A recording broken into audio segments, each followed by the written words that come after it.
How's it going, my Comic Chat Army? We're back with Edward Davis, the creator of Immortal Era and the CEO of Finishline Comics.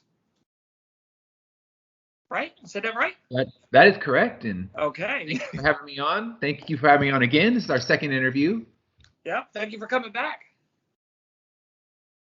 Always happy to talk with you. Yeah, so you have a, what is this, issue 4? Or issue 5, actually. It's currently out on Kickstarter? Yeah, right now we have issue 5 currently live on Kickstarter. It's got just a little bit over a week left, so it's on its last stretch. But yeah, it funded in 48 hours, and right now it's just we're trying to unlock stretch goals and make sure that whoever backs gets a nice fat envelope full of cool stuff. All right. What kind of stretch goals do you have right now? So far we've unlocked our 2 stickers, one for each cover of the book, 2 magnets, and then a character pin. So the last campaign we unlocked 2 character pins, and this one we've unlocked 1, and we're currently $500 away from unlocking a second character pin. Nice. Like that goes on your shirt, or like an ink pen? Yeah, I can grab one. This was our one from the last campaign. That's awesome. Yeah, so basically what I did was I took Caesar's original character designs that we did when we were going back and forth, and I've turned all of those character designs into pins. So we're going to end up, when it's all said and done, we'll have our core 5 characters all done with these kind of pins, and then I'll create a backing card that people can put the pins on to display them. So that's the ultimate goal, is with each Kickstarter to unlock a little bit more of the set. And then when the set is fully unlocked, one of our stretch goals will be unlocking the backer cards. That's awesome.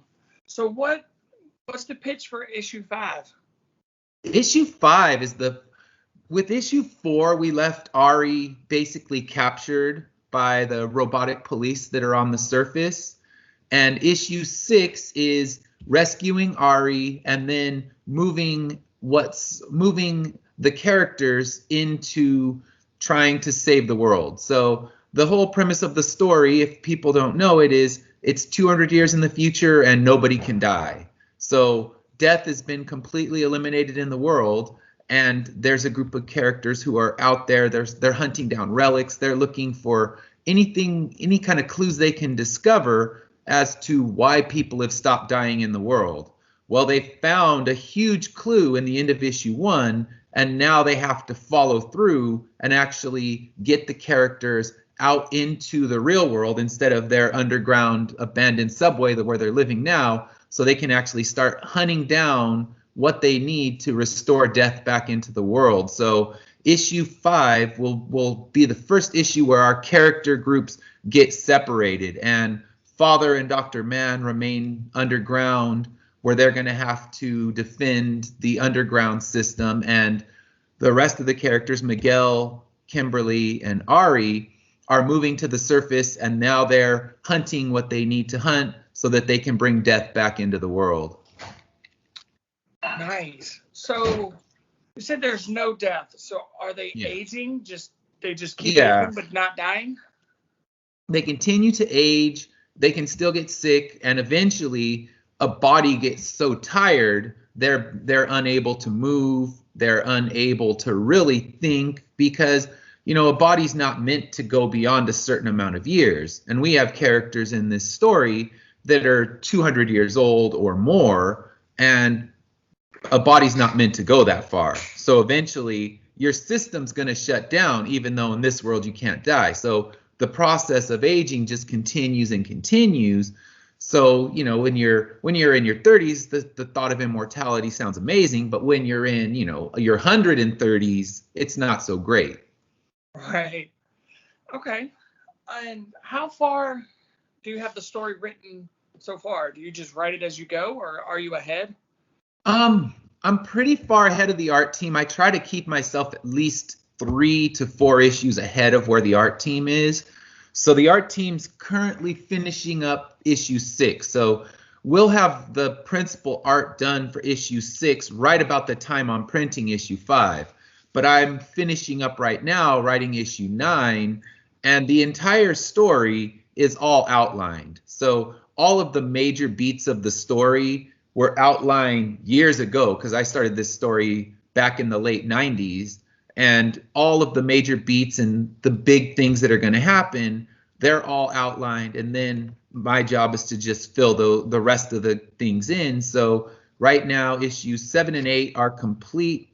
Issue 9 is complete, but it's still in first draft form, so it's still written by hand. So I got to go through, edit that one, and then basically launch right into issue 10. So I plan out, each story arc is 6 issues, so I plan out all 6 issues in great detail so that they're pretty quick and easy. Well, nothing's easy to write, but they're quicker to write because I know exactly where everything's going. It's that spending the time to map out those 6 issues that's the difficult part.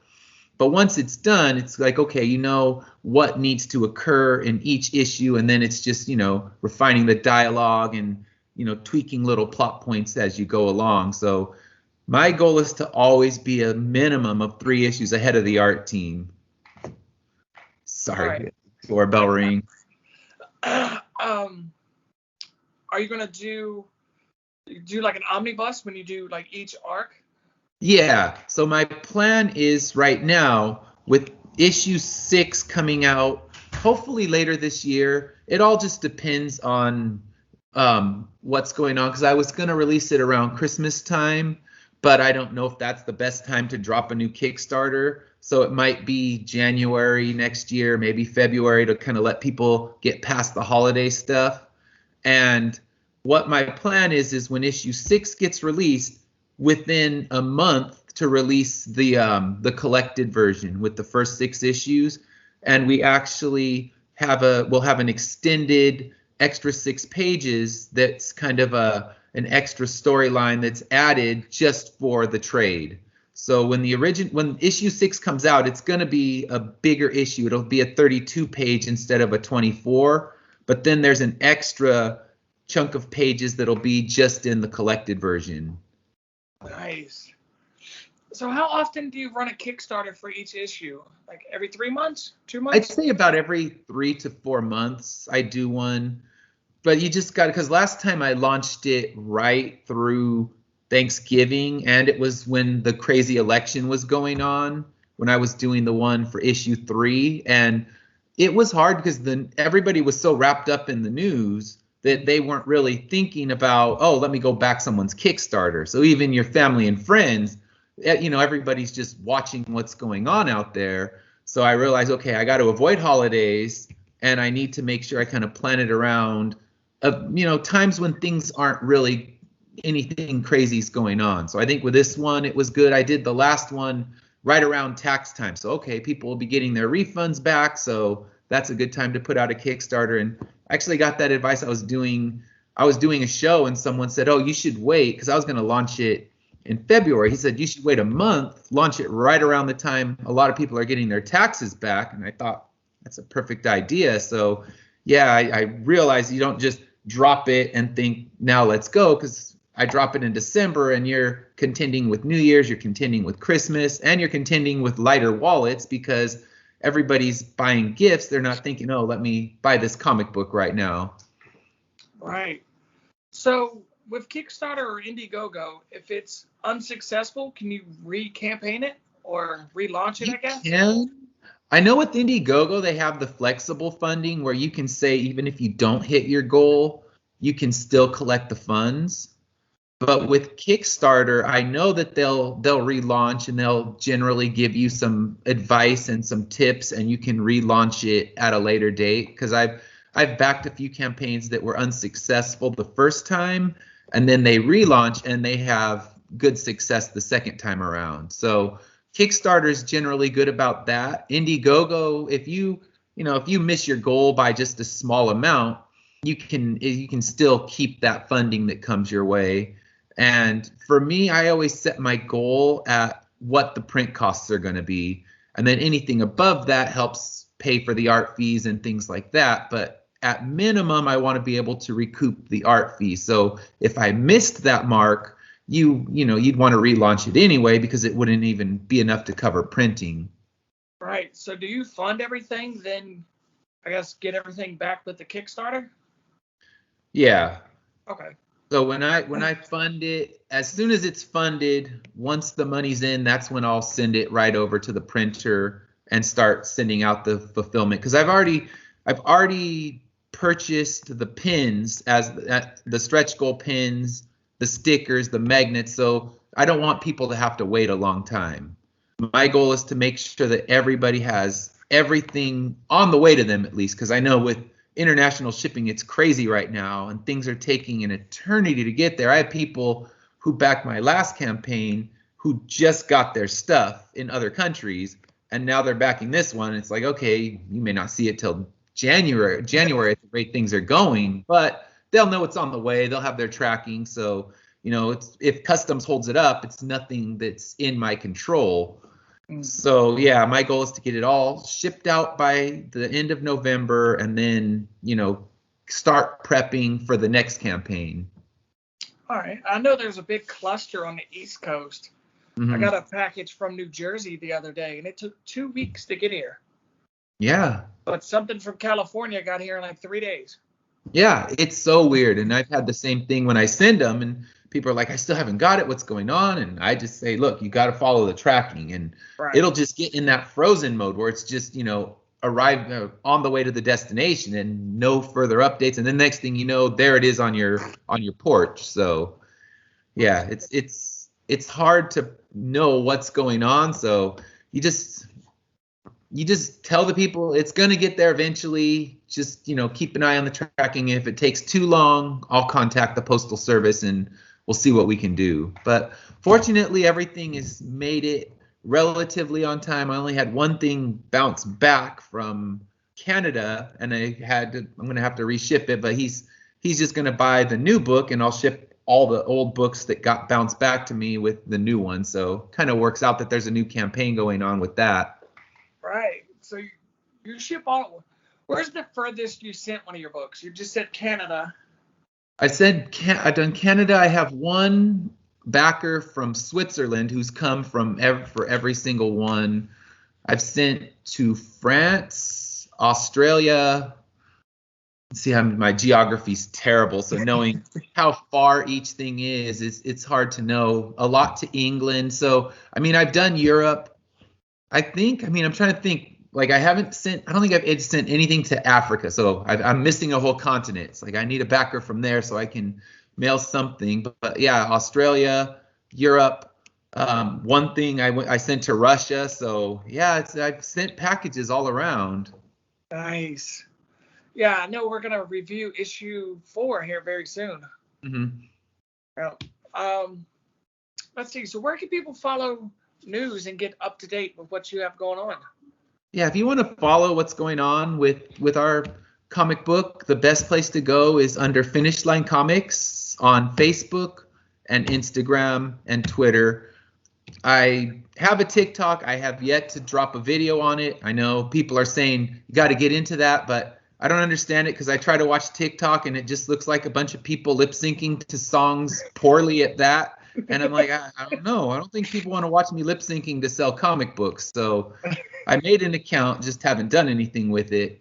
And for on my Facebook, it's always kept up to date with what events are coming up. So if you want to see what shows I'll be at, and I have several shows actually coming up now because a lot of the shows had been delayed for multiple times, but now they're back up and running. So I'll have Las Vegas next weekend, and then Los Angeles Comic-Con, and there's one in Ontario, which is local in California, not Ontario, Canada. So I have 3 upcoming shows, and then I applied for the San Diego special edition one. So hopefully over the next few months, I'll be able to be found at shows. But if you want that, that's on my Facebook, also on my website, finishlinecomics.com, and then Instagram, always dropping new art and things like that. So we got approved for a special exclusive cover for LA Comic-Con, so you can see the artwork for that. I can't post the full image because it has the Comic-Con exclusive logo, and they don't want people grabbing that image and using it for themselves. So I won't be able to post that until actually the day of the show. But I was excited to have that because that'll be my first actual show exclusive available at something. Nice. Congratulations. Thank you. That's big. And the only way they can get that cover is to go to the show, right? Yeah, that'll be available at the show, and then I'm allowed to sell it for 60 days after the show. So if there are any copies left, then I'll put them up on my website, and it'll be literally 60 days, and then they're gone. But what I'm going to try to do is launch a Kickstarter within those 60 days so that people can have a chance to grab up any extra copies on Kickstarter, because I'll be sending a handful in for grading at CGC, and those ones probably won't be back till January or somewhere around there, because I know they're way backed up at CGC right now. Oh yeah, everything's backed up. It's a very different time, I guess you could say. Yeah, definitely. What advice would you have for new writers out there? I would say, just always be willing to take advice from other people, because when I started, I didn't know to even ask somebody else. I just kind of dove right in and made lots of mistakes and took lots of lumps, but there's lots of creators out there that are willing to give you advice and help guide you along in the process. So talk to other creators and just really find out what you need to do. There's articles and things like that online. So don't be afraid to ask other people for help, because there's plenty of people out there willing to give you help if you're just willing to ask. Okay. And is there any more comics coming out under the Finishline banner? There are. What I'm hoping is when I put out the first trade, I'm going to use whatever funding comes from that one to launch a second title that I have. It's fully outlined. It's just now getting it into script form, and then I still have my idea that I want to write so I can actually share it with my class, because I teach 5th graders, and right now my title is one that I wouldn't want any of them to read. I tell their parents, don't let your kid read this one. Just because you see comic book doesn't mean it's kid safe. So I want to launch a title that will be a kid friendly title. So those two are what I'm looking at under the Finishline Comics logo. And then I also am looking to do an anthology series based in the Immortal Era universe, where other creators can just write stories that are in the universe, but just telling their own take on here. Your only rule is write a story where nobody can die. Everybody's immortal, and have fun with it. And I already have a few creators interested in sharing stories, so I'm hoping to do that as kind of like an annual, where I won't do a big thick anthology, but do 3 to 4 creators for each anthology, and do that as an annual once a year. I like it. Yeah, that sounds fun. You could definitely. There's a lot of ideas with that. Yeah, one of the ideas I heard was so wild, and I love the idea, because it's something I would have never thought of. And that's the kind of fun thing when you do an anthology, is people are going to come up with ideas that never would have come into my mind. But it's such a simple rule. The only rule is everybody's immortal, so have at it. And some people, one person was coming at it in a way of comedy, so I thought, I never looked at it as a comedy, but that could be pretty funny. Yeah. Or what would war look like if nobody could die?